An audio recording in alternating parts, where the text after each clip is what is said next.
Zeph, Di ba nag-usap na tayo, Sean?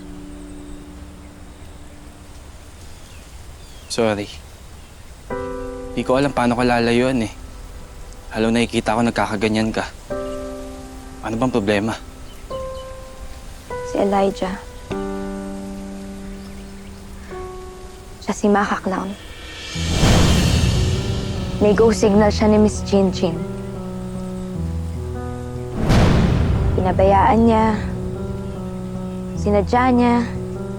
Lahat ng paninira, lahat ng kahihiyan. Planado nila lahat yun. Kailangan ko malaman. Sean, sa'yo ba to?